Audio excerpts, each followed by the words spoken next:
Good morning, man, everybody. Good morning. Morning. I don't wake up since, but I go back to sleep. I awake most of the night. You don't start Yahoo. Which kind of work? You don't start Yahoo. Are you mining? You did mine? Now Australia your client. Then Australia your client. No, No, be Australia. You don't know New Zealand.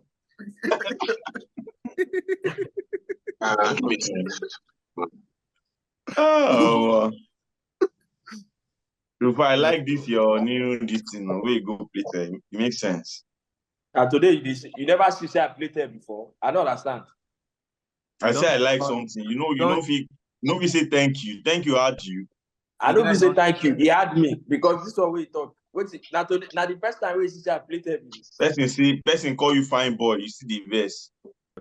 Person say, Lion, I'm closer. I'll be. He said people when they say lion know the born goat never meet you they touch it. That's right. Somebody say I'm happy I attended this wedding. This my Nikuti's wedding, or this wedding that I attended on Twitter. That wedding, people attend the wedding or online, and they be like, "Say you idiot." Oh man, it's crazy. Gentlemen, where do we start from? This episode is going to be a very short episode, right? Everybody don't lose, so I imagine that we're all on the same page. Okay.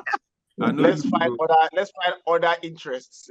Swimming, cycling, Tour de France, and all those things. Because football, I'm MotoGP. I'm MotoGP and F1 because if you like football, no one walk again. Did you get? Hello. Everybody does the collect. Anybody that is not making money from football, I just use football for fun. It's wasting his time. Because it's wasting his time. I'm telling you. Nothing to do with football.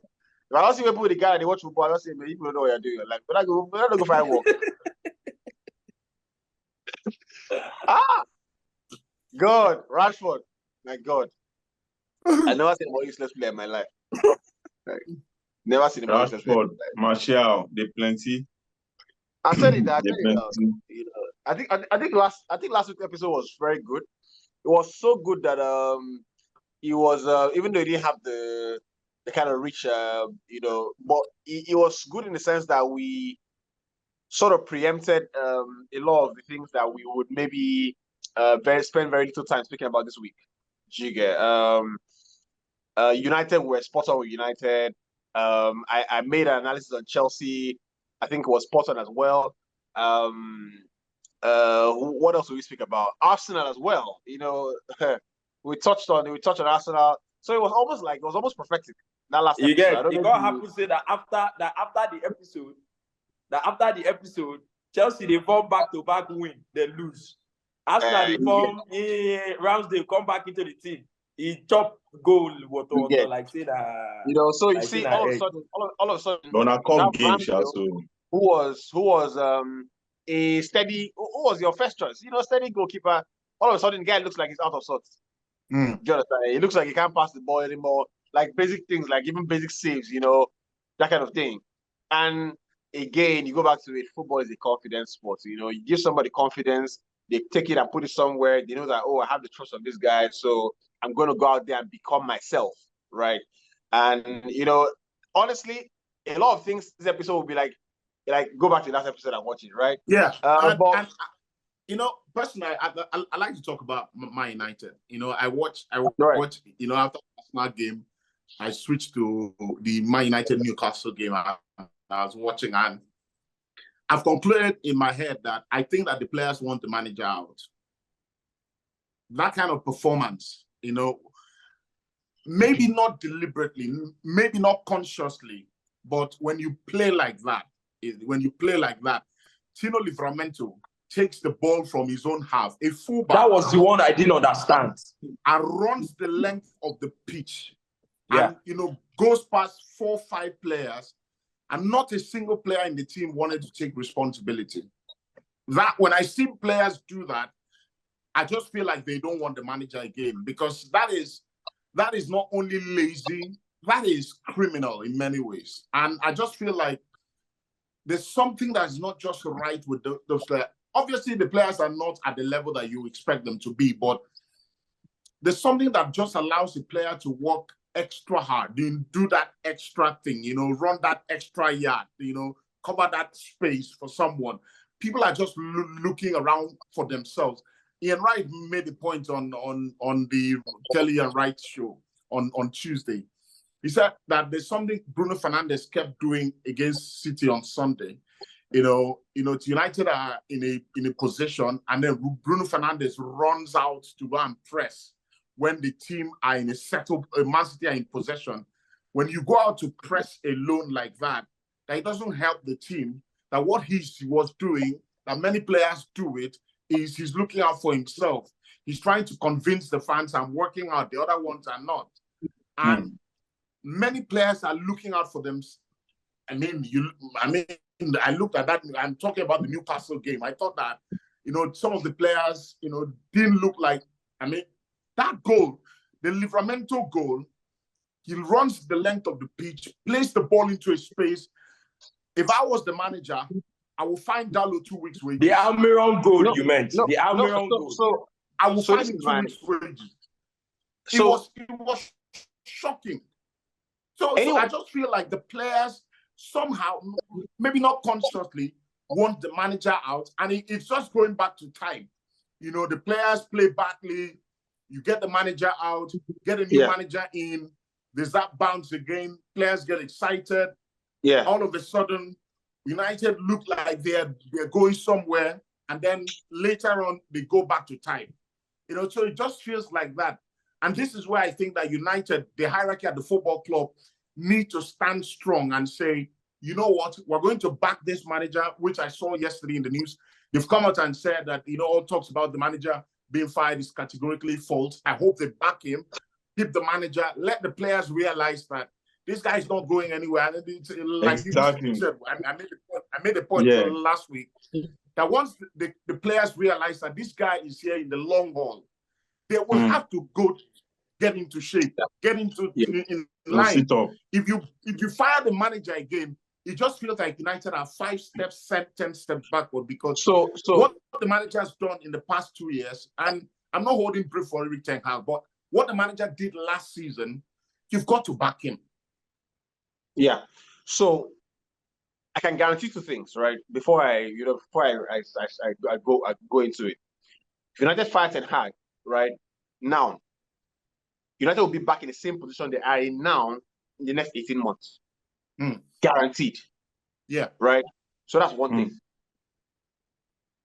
If United don't, going forward, right, start to address the structural problems, organizational structural problems above ten Hag, right?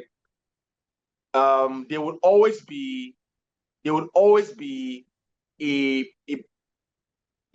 bump somewhere along the line. There's always be, something's going to happen somewhere along the line. Like, oh, it's a bit of a bump, that kind of thing. But let me speak about it, right? And if you're on my Twitter, that is maybe the clearest and most unfiltered and maybe most coherent version of my thoughts on United you would ever find, right? If you're on my Twitter. And I said this thing, look, the players that are United, and I said it last week as well, right? And it was clear. The players are United, like Dallo, Rashford, Luke Shaw. He's not playing at the moment, so doesn't deserve criticism. Martial, all the players that Ten Hag met in the club. And this might sound very, what's the word I'm looking for? It might sound very irrational, but United need to offload all those players. I tell you what's happening at United. What's happening at United is the manager has come into the football club. He's raised the standards, or he's challenged the players to raise the standard at the football club, right? and they've raised it, right? But fundamentally, those players, most of them are losers, right? So there is that propensity to fall back to type, because this is who we are fundamentally. Fundamentally, we're not a high performance team, right? And which I said about Chelsea last week as well, right? That and even though what I was harsh about Chelsea, but when you have to constantly remind players not to fall below a certain standard, when there has to be an external reminder that this is the standard where we are, you cannot fall below it, right? You will always have that, oh, we win here today. We have a 4-game winning run. We have a 10-game winning run. Then we have an 8-game very bad run, and everything is chaotic. The players at Man City, the players at Real Madrid, some of the players at Bayern Munich, right? The culture at that football club, right? And the culture is set by individual players that become a collective, right? The players at those clubs are fundamentally winners. So you talk about the Livramento goal, right? Someone takes the ball from their half, right, and starts running, right? I think Mason Mount wanted to tackle, but for whatever reason, they couldn't tackle him. Forget football, forget competitive football, forget you're playing for Man United, right? You are playing football with your guys on the streets. You understand? And it's not quota, so nobody's gonna get injured. And somebody starts to take the ball and starts running. And it's not nobody say we play. I will cut your head off. You understand? If I see, if I'm not the first point of dribble, I see you don't pass the first guy, you pass Rufai, you pass IBK. I look, now only me and somebody did. I will clatter into you in a way that you won't believe that maybe we'll be guys. You understand? Now that doesn't come from the coach. That doesn't come from, we are paying me salary. That just comes from, we're competing now. What's happening? Do you understand? So that comes from just an innate winning mentality that you can't come here and run around us. Do you get? So there's some things that managers don't need to speak about, right? And managers are almost made to answer for the stupidity of adults that are being paid.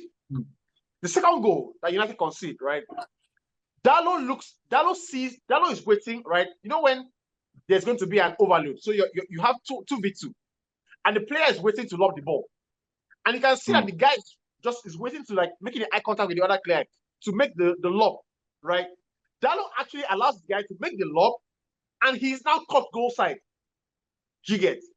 He now makes a very lazy attempt to be like, oh, I'm trying to follow him up and finish. If you go back to the podcast we recorded against Galatasaray, right? I mentioned that Dallo was at fault for the Zaha goal. I don't know if it was on this podcast, but somebody was arguing with me, right? Dallo sees the ball come all the way from the goalkeeper, and he's marking Zaha, right? He can see the ball. Zaha has 2 jobs. Zaha has to stay on his feet and still keep an eye on the ball. Zaha controls the ball, eventually smacks the ball into the ground, the ball goes past Onana. Now, by my count, Dallo has scored at least 4 goals this season already on his own. Now, that's a player you expect a manager to coach. He is uncoachable. Dallo as a player is uncoachable. You can't coach Dallo to keep your team in a game, right? So I'm not going to sit down here and say, oh, it's all the players. But what you said is absolutely accurate. The players simply cannot live with the standards that Ten Hag is asking of them. And as a result, they're like, you know what? This is who we are. And if you're not going to take it, then it's what it is. Maybe you get fired and somebody else comes in. Well, okay. Well, I think for me, please let me just comment. I think for me, what Ini said, I don't think it's nice enough, especially on the manager. We've been saying this over and over again. There are times that you try different things and you still get same results. The reason is because you are not tackling the root of the problem. I've always said it that, like I said last week, gone are the days where if UB should put on a United jersey and during Fergie's time, I'm sure they will call him a legend of the club. That's because of the success around the club. And for you to, it's a long process, to be honest, because I feel United needs to understand that now this is the problem we have. We have too many below average players. We have players with terrible mentality. We have players who only met, United on the losing side. There is nothing to fall back on side that, oh, I remember when we were winning trophies then. I remember when I lifted Premier League, there are some things that you remember, like you could just vex on top field, say, oh, I'm Premier League winner now, why you understand? Now go follow on self talk, like the way John Terry was doing, Drogba then. They know what they've won for the club. So you cannot just come into the club and start playing rubbish. They go face you. You can ask Mikel. I think there was one interview Mikel too was talking about when he was doing this, and Terry walked up to him that, bro, you are in Chelsea, you can't be doing this, you can't expose yourself. It's because of the fact that there was a template of success, and a lot of these players didn't meet it. And to be honest, just like what Arsenal is doing now, the best thing is to allow the coach work and probably overhaul a lot of these players. Yes, we have accepted that a lot of them did not meet a successful Man United. Let's bring in players who look at that kind of Bellingham now. If you have someone like Bellingham, you have someone like Saka. I mean players that as far as they are talented, they will go all the way. Then now coupled with the fact that they are winning trophies, it helps the team grow. So Rashford, Dalot, Martial, a lot of these guys. I made a comment last week, and you can go back to the episode, guys. I'm sorry I keep referring back to the episode because so many people might have missed it. Yeah, we said a lot that last week. I said, look, Arteta started painting on a blank slate at Arsenal. He didn't have the blank slate, but he knew that to change the culture at the club, I have to weed out all the bad experience. Exactly. Right. So Ozil has to go. Aubameyang has to go. All these players have to go. In your bong, you are muted. In your bong, you are muted. It's good that I am muted, so I'm just gonna go. Sorry. So sorry. So when you make this point about Arteta, I sat back after the recording and I was just researching. I was looking through that Arsenal team. What team a team Arteta made. And I remember when Arteta came and made some very, I complained many times. How do you let someone like Guendouzi leave? Guendouzi was a favorite with the fans. How do you leave Lucas Torreira? Like, are you crazy? How can you let Lucas Torreira go? South American, street footballer. Arteta made those things. I didn't realize what Arteta was doing until you made this point last week. It seemed erratic. What it was. It seemed erratic. It seemed extreme. Arteta cleared out the entire team. He cleared out everybody. What's his name? Rob Holding is the last of the old players. Cleared them out. He's cleared everything out. So he's on a clean slate with these players. These players, the players he has now, if you see the way they talk about him, I said that on the podcast last year.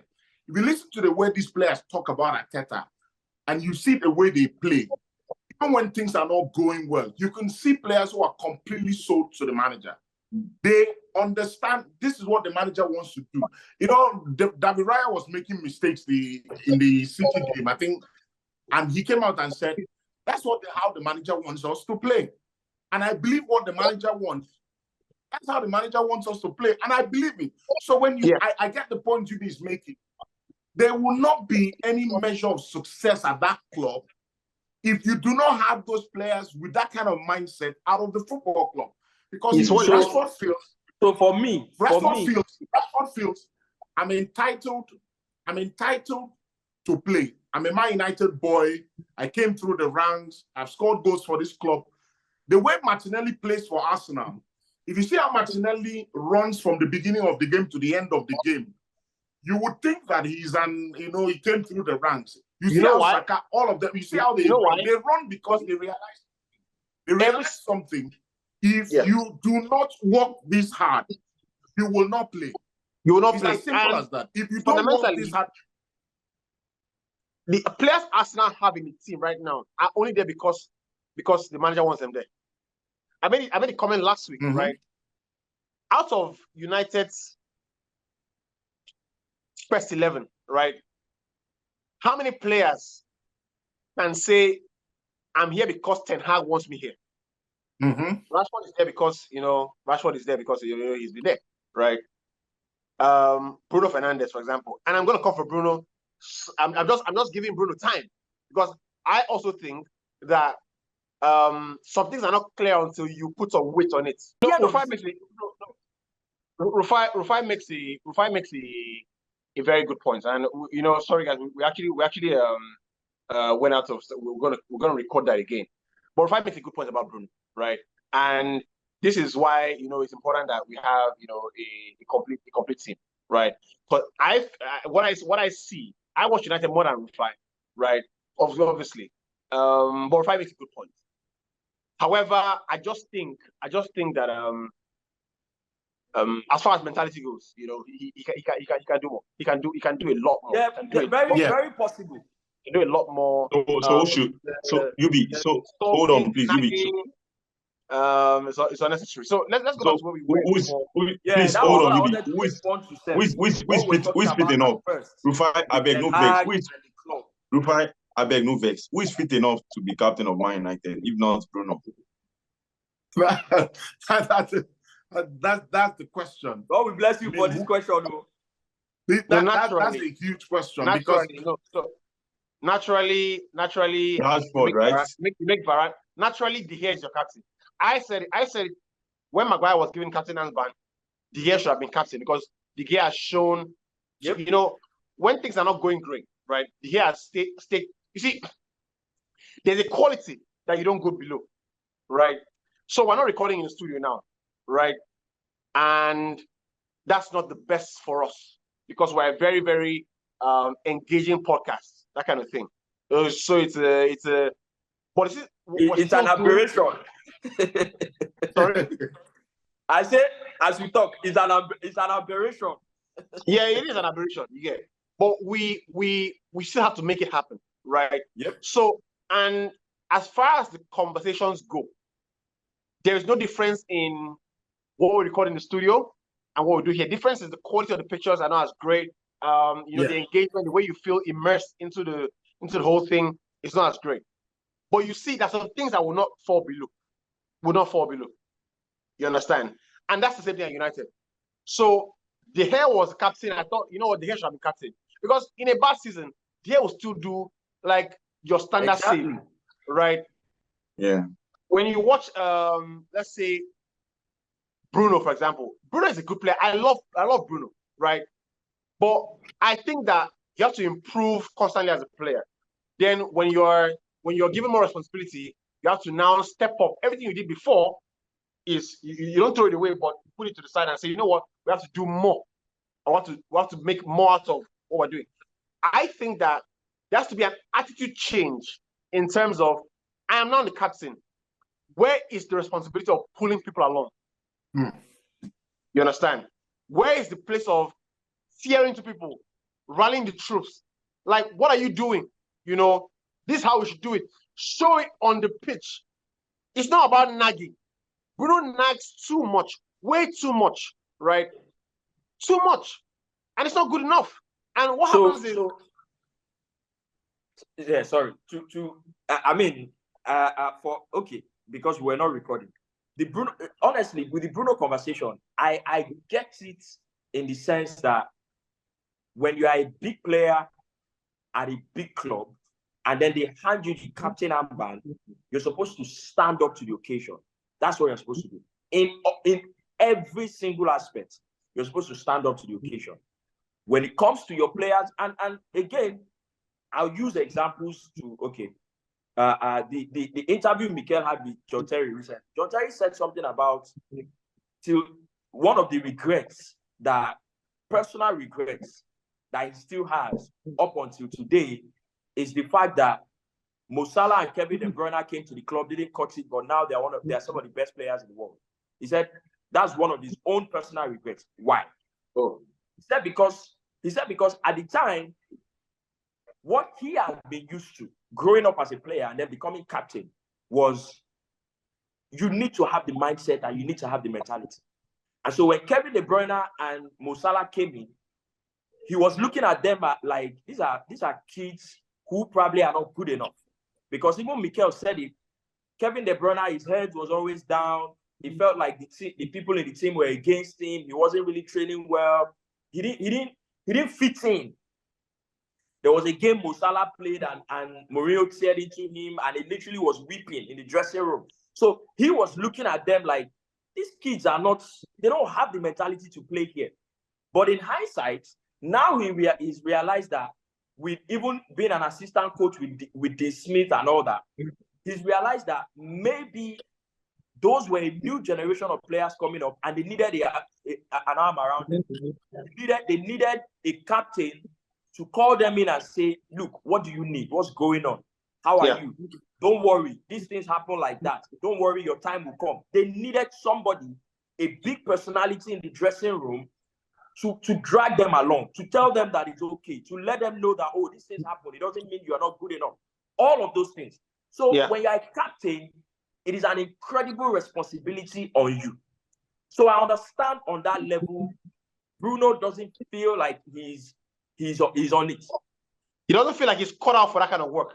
Exactly. Yeah, exactly. So I understand he's better suited to. He's better suited to, allow me to express myself in the way I want to express myself. No, when it comes to football ability, Bruno is probably as good as De Bruyne. He's not. No, never. I disagree. I think De Bruyne is better. Very wrong. But De Bruyne has more attributes to his game.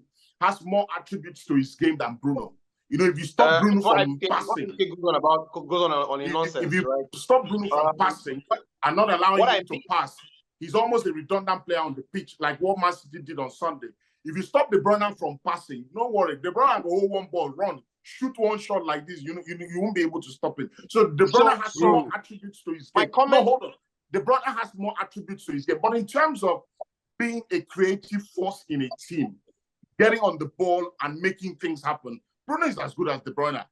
I think he's as good as him because he does that relentlessly. I was watching. No worry. I just give me that Bruno first. I was watching United against Brentford. I was telling somebody, I was watching the game when I said, I was telling the guy, if Bruno was in this Arsenal team, I probably win the league so comfortably because he's the one player who has ability to pass. He can shoot. His dead ball situation is so good. That he was by Bruno. I don't say that situation of mine, but if he was in our team, because he's more forceful with what he does. In terms of, I like Odegaard, but I don't think Odegaard is forceful enough. Odegaard is the traditional playmaker, just wants to stitch things together. Bruno is more forceful in terms of get the ball, move it forward, pass it, shoot, cross. I think that's what we enjoy in Portugal. In the space of 90 minutes, Bruno will attempt passing the ball forward, shooting. In the space of 90 minutes, you would feel like he does that regularly, more regularly than Odegaard would do. That's why I think that if he was in our team. But in terms of attitude, I don't want him near my team. I don't want him near my team. What I say about Bruno, that's fine. My network went off. What I say about Bruno and not mentioning him in the same sentence as De Bruyne is purely down to you have to relegate that conversation to the mental part of the game. Do you understand? Okay. But Rufai makes a good point. It's a shame we're not recording at the time about the working machinery around Kevin De Bruyne, right? I personally believe that Kevin De Bruyne has more to his game than Bruno, right? But if you're looking for a creator, I think Bruno can create better than Kevin De Bruyne. Yeah. As creating goes. I agree with that. Right? Or on the same level. Right? So, like I said, when you become captain, you need to show that you deserve to be captain. And so far, everything that Bruno has done up until now, he's a world-class football player. Right? Because we see that in Portugal as well. There's no doubt about that. But it is easier to perform when there's no expectation on you. Mm-hmm. And I think that now he has to start performing. But before I wrap it up on my own personal opinion on United, so you can't criticize the players without speaking about the manager, right? What I think the biggest problem Ten Hag has run into at United, from a personal opinion, is when you start allowing the dog the tail wag the dog, right? You run into problems. And what do I mean by that? When you start allowing anything other than merits to be the sole determining factor in selecting a team, you will lose, first, the support of the people around you, then you will lose the support of the fans. They will start questioning, oh, why is this player playing? Because, you know, coaches are coaches, they're experts, but it doesn't mean they have better eyes than the fans, right? I see what you see what I see as well, right? You can have more opinion on it, you can have more insights, more data, you can see, you know, but what I see is what you see, right? This guy has 2 hands, I can see he has 2 hands as well. He has a beard, I can see that as well. I don't need an extra opinion. I don't need a UEFA A license to see that, right?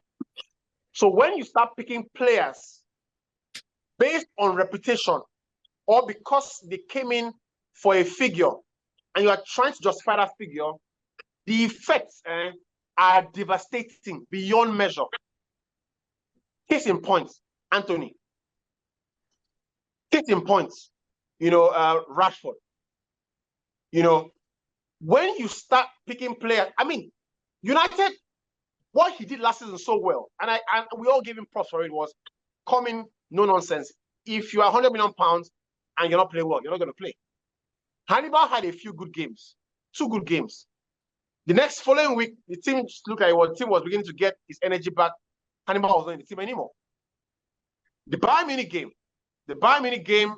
Pellistri actually kept Alphonso Davies quiet in the game. The next match in the weekend, Pellistri doesn't play. Matter of fact, he doesn't make the bench subsequent weeks, right? Who was his name? I think it was Garnacho. You know, comes the second half, makes a good game, assists the goal. The next match you play Rashford. What you are slowly doing is your capital, you're eroding your capital base. And the capital comes from the backing of the fans.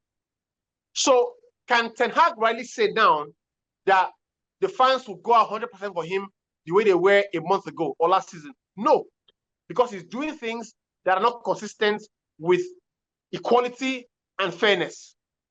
So Yubi, I'm for me, that's where you're not dressing room.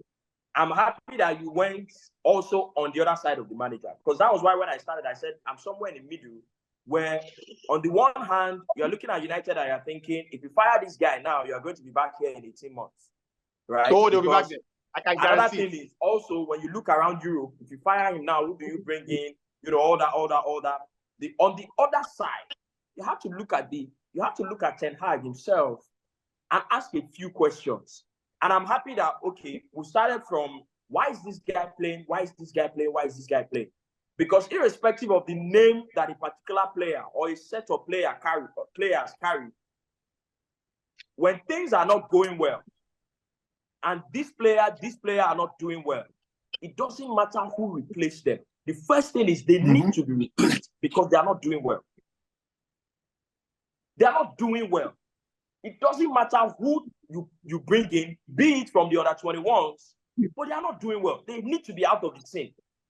Because when they are not out of the team, you have other players on the bench, young players or not, who are looking at you and they see this player that's not doing well on the training ground. They're asking themselves questions. That's when you begin to lose the dressing room. And we said a couple of episodes ago about some situations that are beginning to turn up. I remember saying that I don't understand why United have allowed Ten Hag come into the season without getting rid of all of these players that clearly Ten Hag wants gone.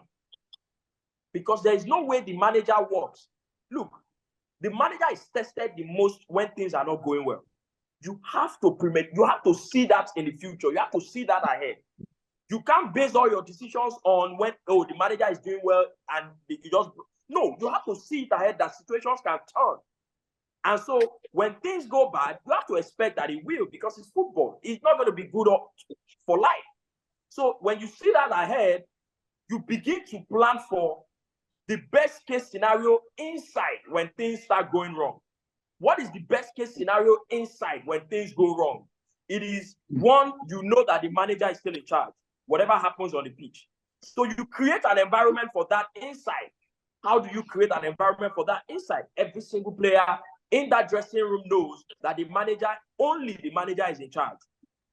And on the one hand, when you can't put all the blames on Ten Hag, is also that when Ten Hag was coming in, what conversation did he have with the board as regards? Because what I understand is that when the new manager is coming in, more so a new manager that came in with the circumstance that Ten Hag came in with, you're supposed to sit down and analyze every single player, along with whoever is making the decision, footballing decisions, on top of him. Analyze every single player. If you are keeping them, why are you keeping them? And why they need to go if they need to go. That way you know that if this one stays, he's 100% on side with the manager. This one, we have to get rid of him. So those conversations, it doesn't feel like those conversations have happened. Now, on the side of Ten Hag, why I'm a bit worried for Ten Hag also is that every single match day, it is beginning to look like he also doesn't have a lot of legs to stand on. Because you came in last season, I remember that loss to Brentford. Immediately after that loss, it was reported Ten Hag went into the training ground. He said, "We are not running enough. We'll have to run for this. We'll have to run for that." And that raised the level for the players. Subsequently, they started working harder. It felt like that has been lost again. And you have to ask the question, after you have gone through about 8 or 9 players now Ten Hag has got, if I'm not mistaken. And then after that, you're saying, we can't play the type of football I played at Ajax. We're never playing that because these players, but you have signed 8 to 9 players. What is the underlying policy for signing these players? Because with every bad result, it's looking like the signings were not well thought out. So you keep playing 4-2-3-1. How does Amrabat complement Casemiro? How does Mason Mount complement Bruno Fernandes? How does Rashford complement Rasmus Højlund? These are the questions. And then again, I remember we were asking about Jurgen Klopp at some point that why does he keep doing the same thing? Why can't he do something else? Why can't he change something? Let's see. Is this United team, are they so bad that they can't play 3 at the back? Because you look at it, Diogo Dalot can't defend to save his life. If you're going to keep playing him, how about you play him as a wing back in a 3? You look at Rashford, he's not playing like a natural winger. How about you play him in a 3-5-2 or a 3-4? I don't know if you get what I mean. So is it that you can't try something different? The result is not coming in with the 4-2-3-1. If you're not going to change personnel, how about you change your approach? So do something. That's why I feel like Ten Hag himself is losing legs to stand on. Yeah, absolutely. If I make an incredible point, everything there, bullet points. And I just remembered as well, the idea of merits is the biggest factor in a football team, right? And for some managers, they leave it to chance. For some managers, they don't leave it to chance. For Pep Guardiola, for example, what he does is, he creates a quality overload that the merit speaks for itself. So I won't be the one to tell you that, oh, you're not playing well. When you're not playing well, you can tell immediately I'm going to bring somebody else who he deserves to play. Christian Eriksen, right? When Eriksen, let me tell you 3 players that changed the course of United's season last year. Lisandro Martinez, 1. Casemiro, 2. Christian Eriksen, 3. Every other player, right? Every other player failed like, when you're doing tug of war, these were the players in the front line. Every other player added their energy at the back, right? The tug of war, if you are doing tug of war in secondary school, the guy in front is very important. The guy in front is very important, right? It's like the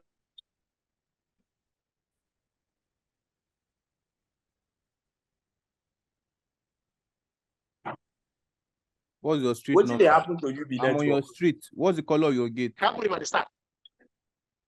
Eriksen, Martinez, Casemiro. These were the building blocks of everything United did last year. Eriksen comes into a game where we have struggled this season, and he plays well, excellently well, right? Next game, Ten Hag is like, oh, let's go back to let's go back to, McTominay, Casemiro, and Bruno. Then he goes by the game. Then the first half is an absolute shambles. He brings out Casemiro, puts Eriksen. What do you think is going to happen? You take out Casemiro and put Eriksen, right? And the game goes a little better. You win the game. Second game, you come back. You play Mason Mount. You play Amrabat. You play. So what you're telling me is that you have favorites in team, or you have a thing in your head that tells you that, oh, what that guy did, it was just for that game. I can do it differently this game. Now that is Eric Marcos Rojo said that the biggest problem he had with Ole was that Ole kept playing Maguire when it was clear that this guy had to get out of the team. Yeah. Right. Now you can do what you can have favorites in the team when there are no worthy replacements. So if I mention youngsters, when there are youngsters, you can say youngsters are not ready, and I understand it, right? You can't throw youngsters into deep end to try. But when there are people that are experienced internationals, they're looking at you on the bench, they won't say much. Christian Eriksen won't say much. But he knows that something is up here. He knows that something is up here. Amrabat won't say much. Mason Mount had the first 4 games, it was terrible. But Mason Mount has been very good since he came back from the injury. I've watched him very good, right?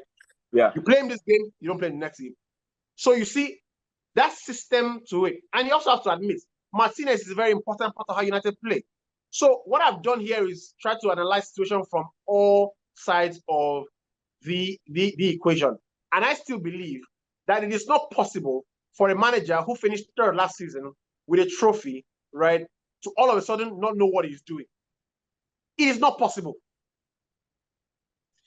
How you know is the situation at United now, is it more chaotic now than it was when Ten Hag took over? I beg. That when Ten Hag took over, it's not more. Nothing, it was more chaotic. Nothing changed. It's still what we've been seeing over and over again. Chaotic then? When Ten Hag took over. Yeah, it was more chaotic when he took over now, yes. It was more chaotic. Because right now, you know that if United players are fit, if Wan-Bissaka is fit, Luke Shaw is fit, Martinez is fit, you know the back four. Right? If Casemiro is fit, Eriksen is fit, Bruno is fit, you know the midfield. Right? So it's still better than what it was. And I simply don't believe that it is possible for you to just lose it we're talking about 3 months, 2 months from August, September, and October. It's not possible. Something has gone wrong. And I believe that is some of the things, is in the things that were talked about here. Giving him a clean slate. Some players have just said, you know what, we don't like your face anymore. You can get the fuck out. Do you get? Rashford was playing for a contract last year. Cost me anywhere. Agent. Yeah, so I think that also, I mean, Ten Hag is there already. Like you said, making arguments from all sides. Something Simon Jordan said, and I don't agree with him all the time, but if you have brought in Ten Hag and you haven't given him a clean slate, then bringing him in was a mistake. Because you saw what he did at Ajax. Jordan said that? No, Simon, I'm going to what Jordan said. He said, What he said ultimately is that they need a massive name as well. People like Carlo Ancelotti, big name. That's what they need. And I agree with that. The reason I agree with that is this. You saw what Ten Hag did at Ajax. If you're not going to give him a clean slate, you're wasting your time. You're honestly wasting your time. Because even from here on out, if you're not going to fire the guy, then from now, start planning. Say, end of this season, we're leaving no stones unturned. Say, this Rashford, we're sitting with his agents now, the football administrators, whoever is in charge up there, we're sitting with his agents now, we're setting the record straight. If you don't get this, please find a solution. We want him out. Who else? Can you just pause and take your mind back to the first thing I said when I started analyzing this situation United? Said 2 things, right? If you don't weed out all the players that he met there, 2, the structure above him, right? if that structure is not sorted out, we will be back again. Absolutely. But so that's what I mean. That's what I mean by, if you don't give him a clean slate, you're wasting your time. If you're not going to fire the guy, from now, begin to plan and let the players know that, okay, and again, it takes me back to what Ralph Ragnick said when he said that, look, it's not about signing players. We might need 8, 9, or whatever new players, but what is important is what type of football you want to play. That determines how you bring in your manager, and that determines the decisions you make based on the players you bring in too, for the players you bring in too. So it's not just about, we're signing players. Yes, we are going to need a lot of new players, but we have to define, how do we want to play? Do we agree with this? You bring it. So that's a clean slate. If you are not going to do that, because the culture in the dressing room needs to change. The first goal United considered against Newcastle, I'm not a United fan, but I'm looking at it. Not in a million years should you allow a Livramento, where they see the mind, to make that kind of run for Old Trafford. They brought in big names now. They've brought in big names, and you don't understand the name. No, you don't understand what I'm saying. Again. Because if you're not going to give Ten Hag a clean slate, that's not how you operate, then you need to bring in a personality that Rashford cannot look into his eyes and say, he will tell you, sit down there. Yeah. If you are not going to give the manager a clean slate. United fans deserve everything that's happening all along. Like, United fans deserve everything that's happening, right? Except me. Except me and a few of my friends who said it. You see, this big name you're talking about, we did it. But some idiot decided that Pogba was a bigger name than Mourinho. Yep. I can guarantee we would have won the league by now. And Mourinho was the one that left. The same thing will happen. I can guarantee you that Mourinho would have won it by now. You would have won the league. The man came second. The man came second with what? With one leg Marcus Rowe. With who? Mourinho. With Smalling. Are you whining me? We won the league by now. Mourinho with Roma went to 2 European finals back to back. They've never won a European trophy before, right? See, follow who no road. There's something about, I don't care who he would have signed. Mourinho would have conjured something close to magic. That's the word. Conjured something to hand us the title. I'm telling you. Let me give you a story. They say wish you have done. Let me give you a story about United problem. Don't pass all this about Ancelotti. Let me give you a story about Ancelotti that John Terry mentioned, and that's why those big names, they've been there, done that. Whichever scenario you hand them, they go look at. They know how to approach them. They know how to go about it. John Terry and Mikel said, man management, my God, Ancelotti is the best. John Terry said, when Ancelotti came, the first day in 2010, Ancelotti called the spine of the team into a meeting. He called Peter Cech, John Terry, Frank Lampard, Didier Drogba into a meeting. Those 4 players. He told them, I just want to set the schedule of training. You know, in Italy, we train, some days we train twice a day, Yeah, Drogba and the likes, they were like, for England, we don't do that one though. 2 times a day. I beg, we don't do that one for you. Immediately, Ancelotti told them, that's why we're in this meeting. That's why I've called you guys. If you guys don't do or can't do twice a day, we won't do it. But here's also what I need. If we're going to do once a day, I need so and so number of hours on the field. You see, the first thing he did was give them something before he requested.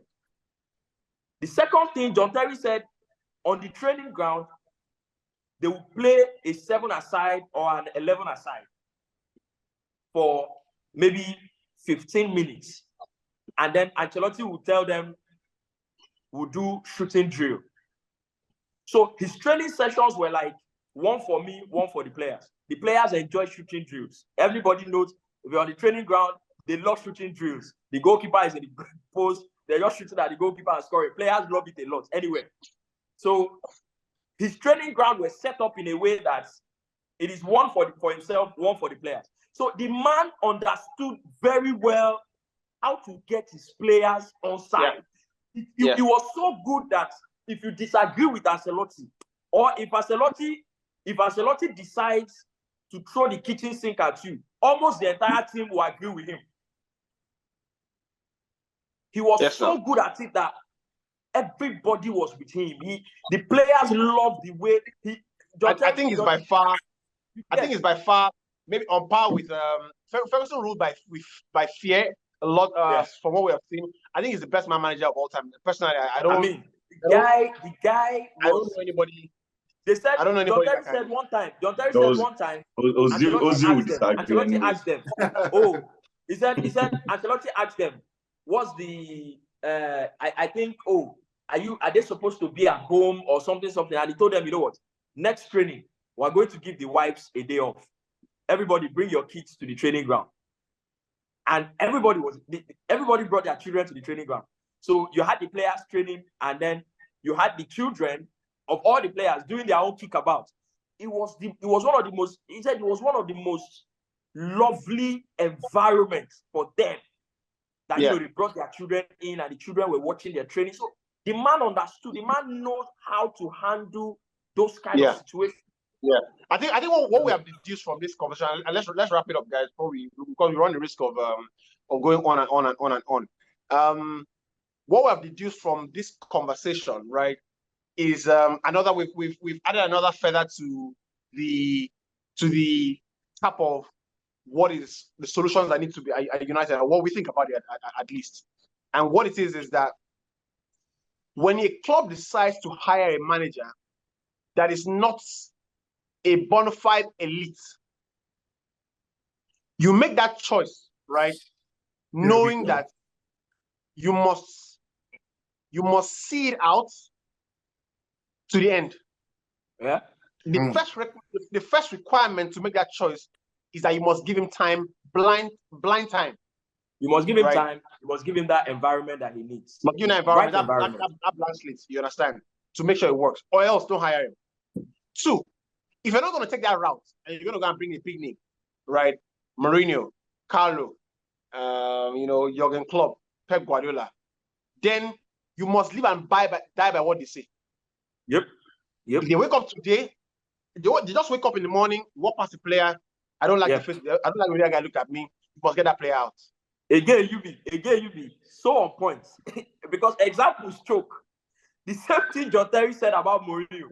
He said when Mourinho came in, he was in charge of everything from top to bottom, down to Mourinho will tell the chef, say the chef made porridge. Say, what are you? Say no, you have to make the one that's a little bit watery and the one that's thicker, so that people who want the watery one will. But when Mourinho is not happy about what the medical team is doing, they know the only person that is their boss, the medical team, the groundsman, the chef, everybody, their boss is Mourinho. Everybody. He's the one that decides what is best for the players and what is best for the football club. Ferguson was like that. If you watch the All or Nothing, and it became that. The Tottenham one, which I think is still the best All or Nothing that Prime have done. Mourinho was trying to get Ndombele and some other players to play through what he thought was an insignificant injury. And the medical team kept telling the players, you're not ready to play. But the players, when they speak to him, they'll be like, boss, I'm ready to play. Right? But the medical team will be like, that guy's not ready. And he found out that the next day, they do a last training session today. Right? And you make up your mind, this is my team. And the next day, the player comes in and says, boss, I'm not quite sure I'm 100%. He now finds out that they've been speaking to the medical. Right? Mourinho was Mourinho was also a medical team. Like, what the hell are you guys doing? That's not an ideal environment to work. So already you have, it's like in a house. You have a mother and a father, right? And they're not on the same page as far as, how they want to raise their child. Yeah. Right? The child knows where to get a lighter sentence. And now, if the papa talk too much, you'll go meet the mama, say,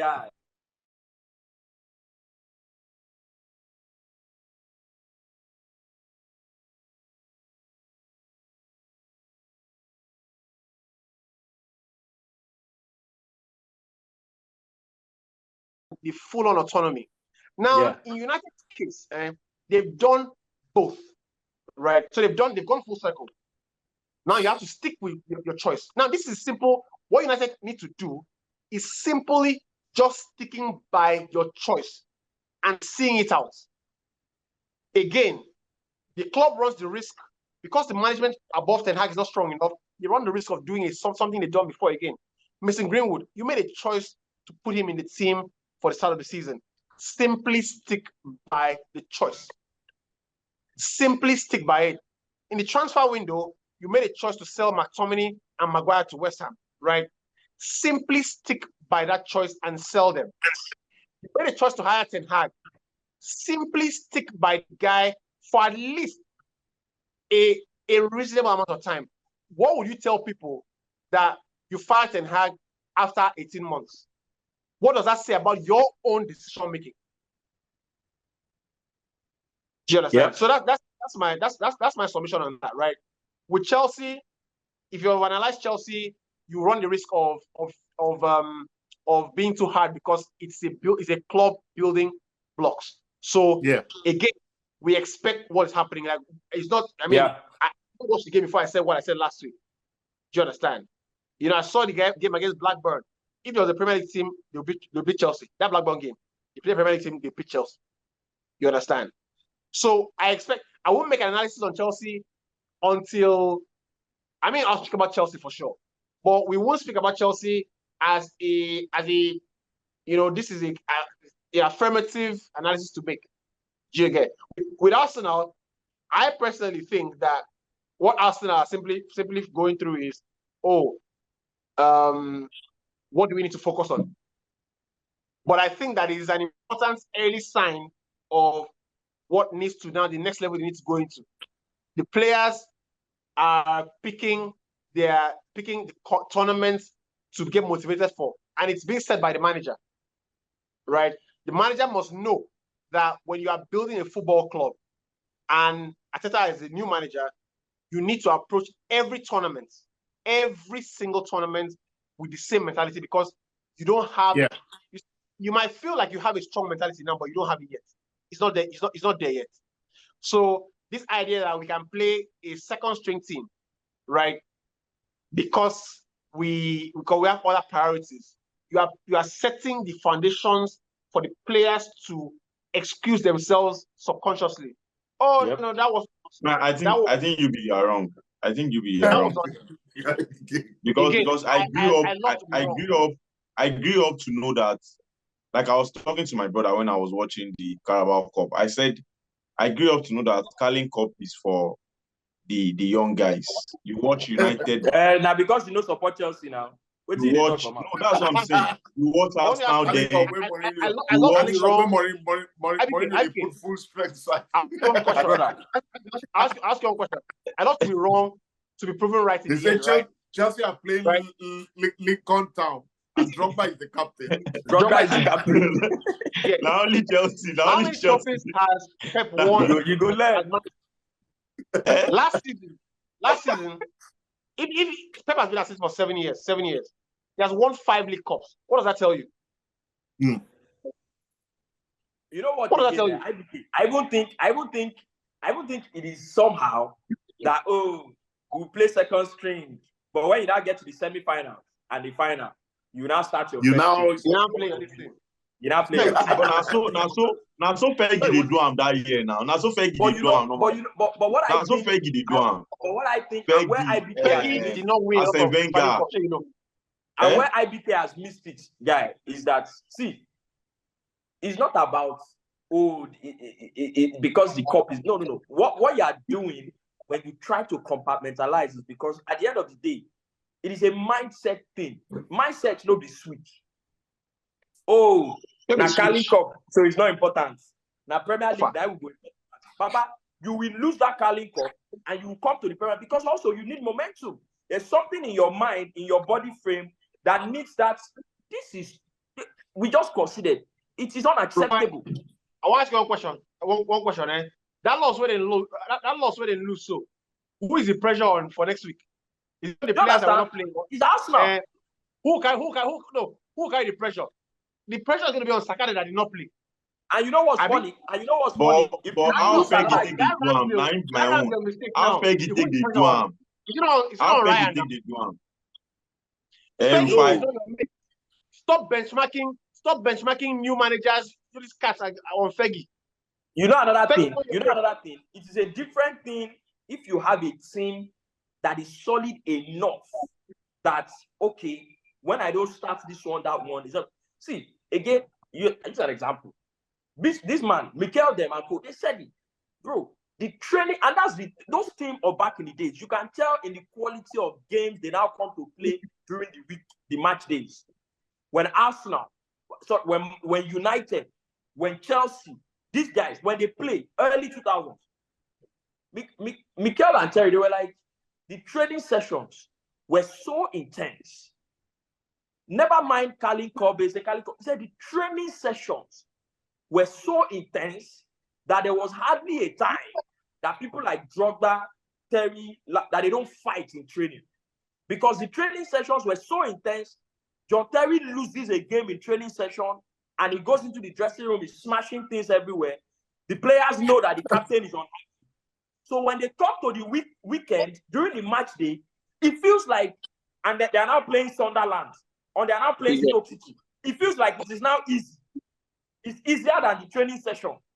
So when you have a team like that, it's easy to say, okay, we're not going to start Terry for this Carling Cup. We're not going to start, because the level is always here. Everybody knows what it is.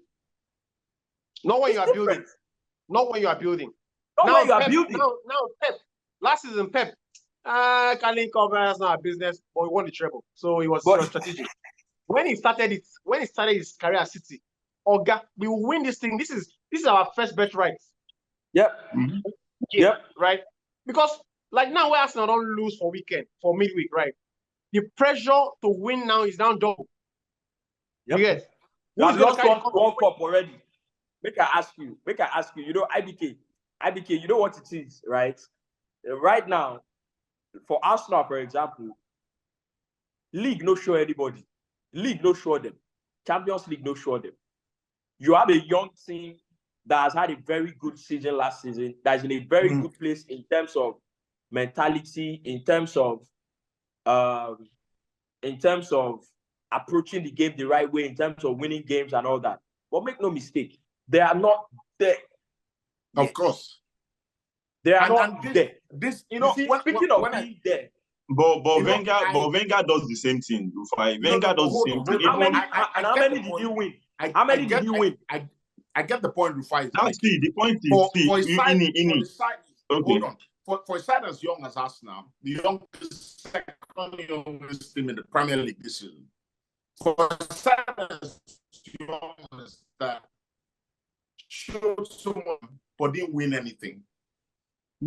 And when you have a cup competition like the Carabao Cup, you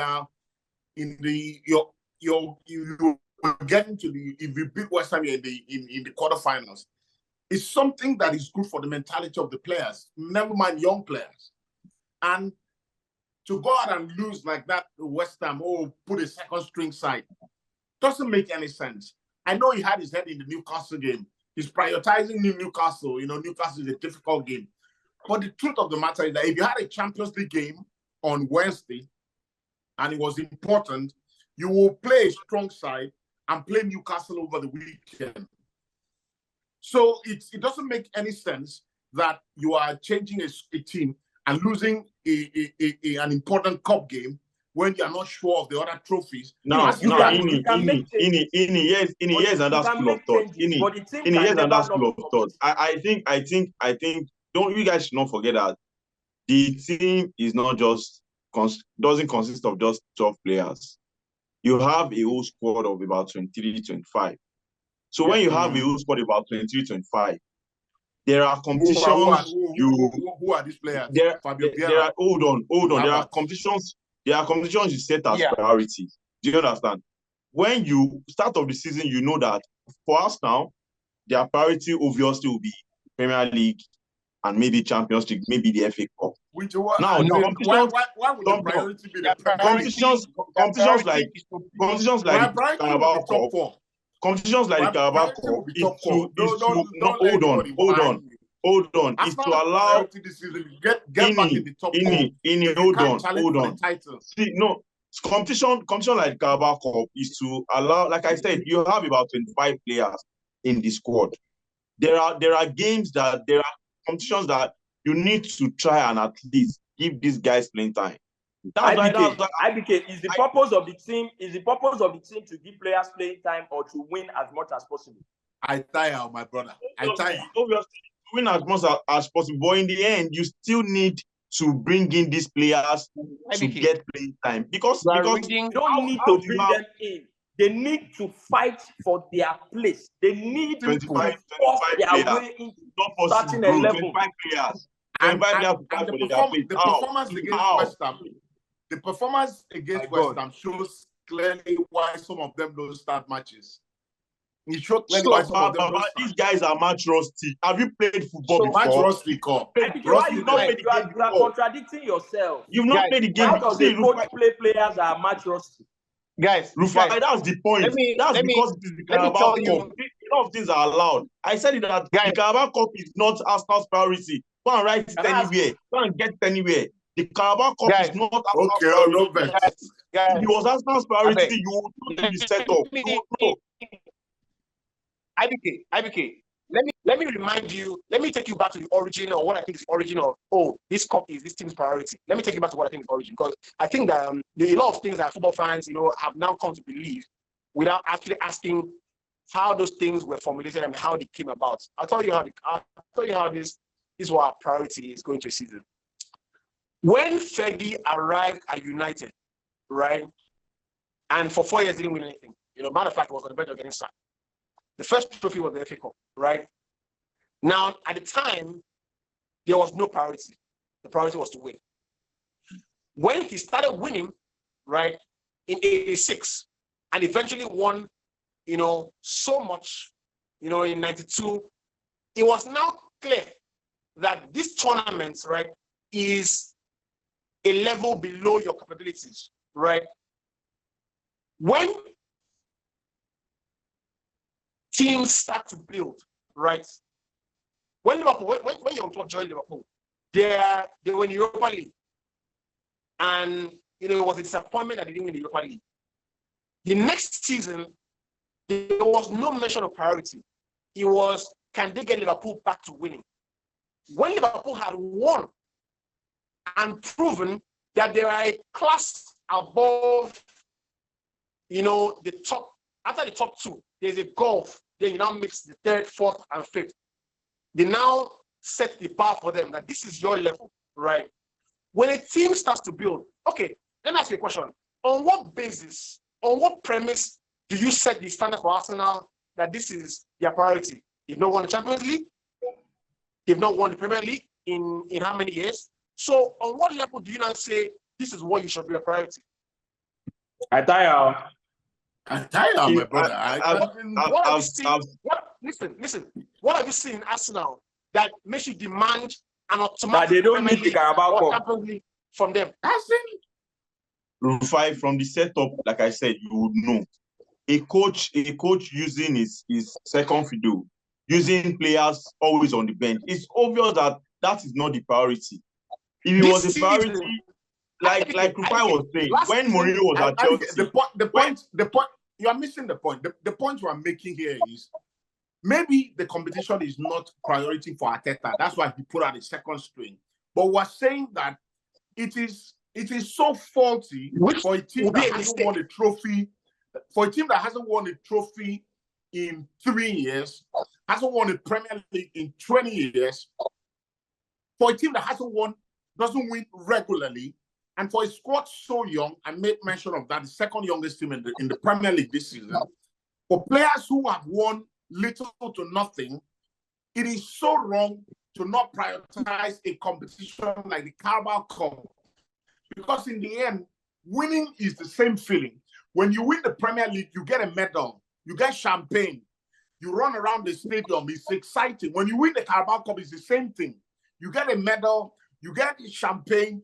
That feeling of winning a trophy, there's something it does to a team, never mind young players like them, Saka, Martinelli, or the guys who are not used to winning regularly. There's something he does to their head. He builds them. And that's why people like Pep came in. They were winning Carabao Cup. Pep can make changes. Man City can make changes for the Carabao Cup. They can say Carabao Cup is not a priority. And we understand why.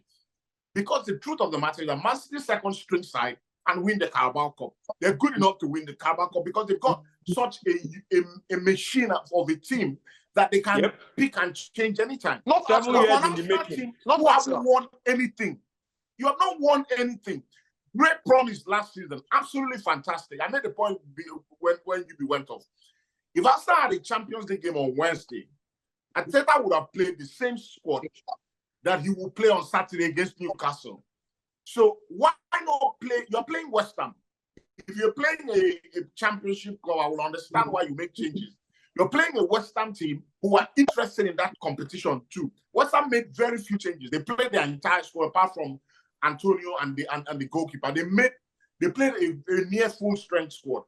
It is so faulty, and I think it speaks of a bit of arrogance from the manager to go and play against the West Ham side and say you're playing second fiddle. It doesn't make any sense as far as I'm concerned. I'll ask you a question, right?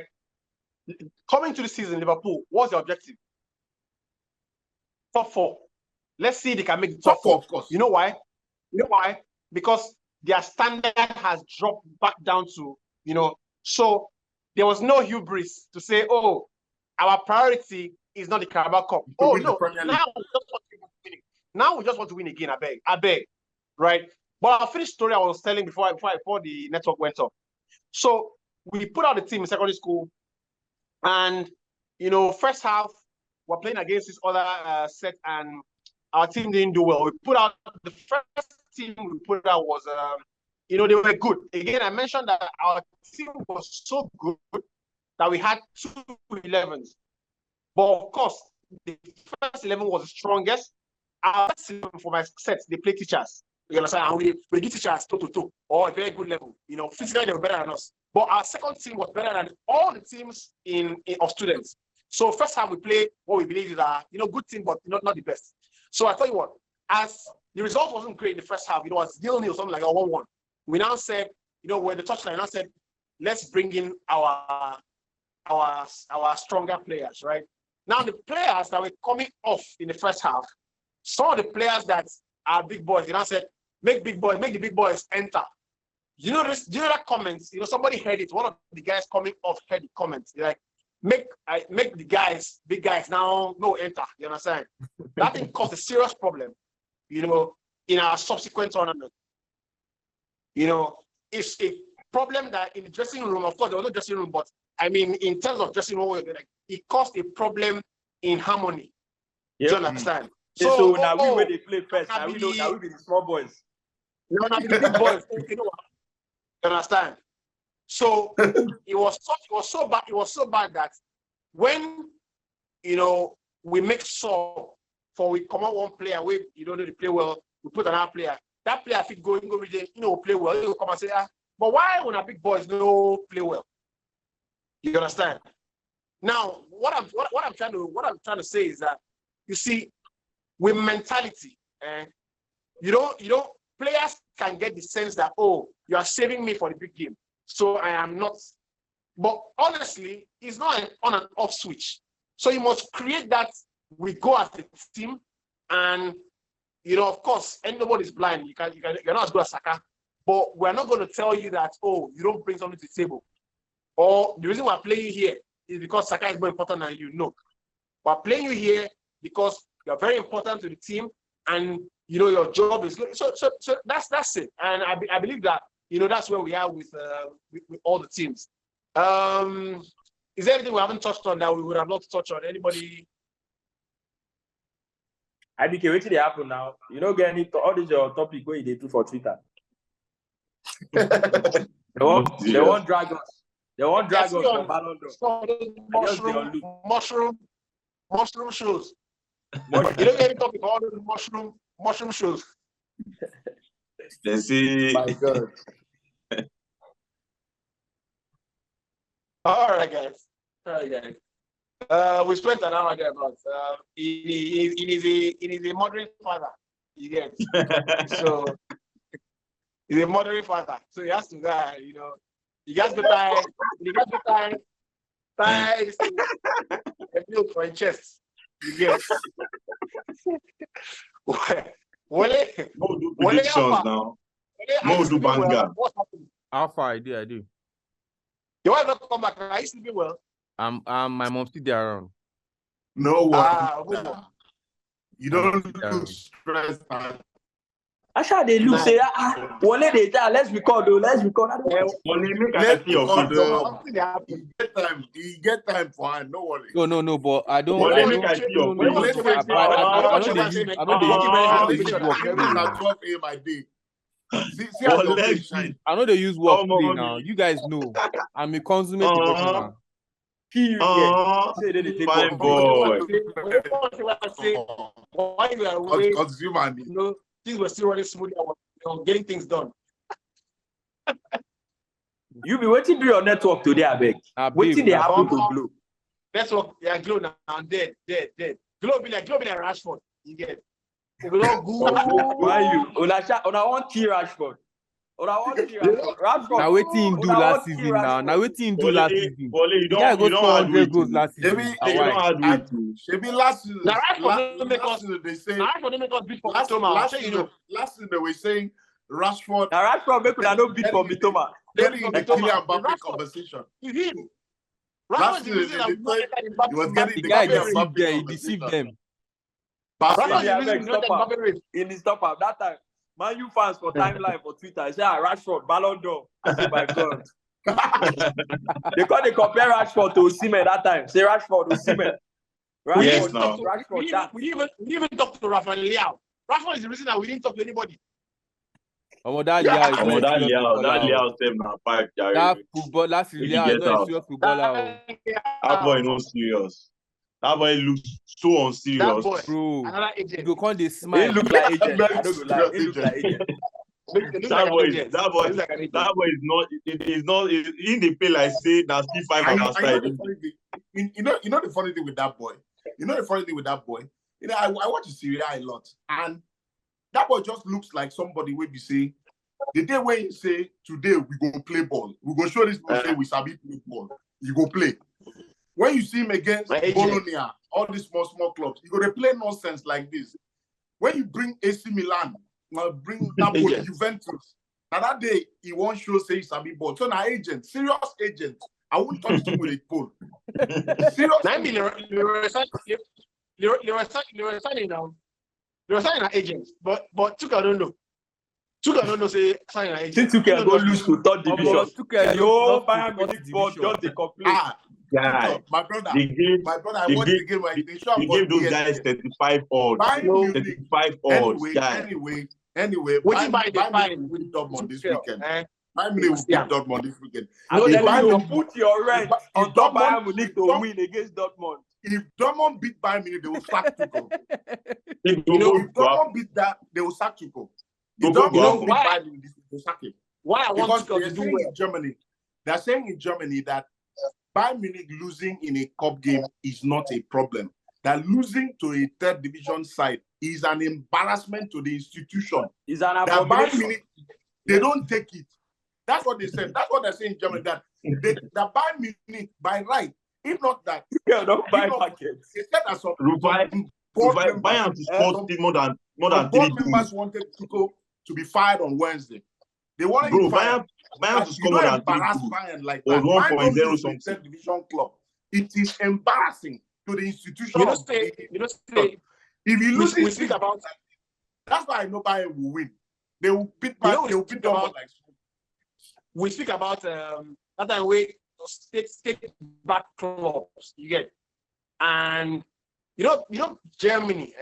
Bayern actually just Bayern a national team, like Bayern are their national team project. No, Bayern are their national team. Like Bayern are their national team. So Bayern FA get interest of Bayern.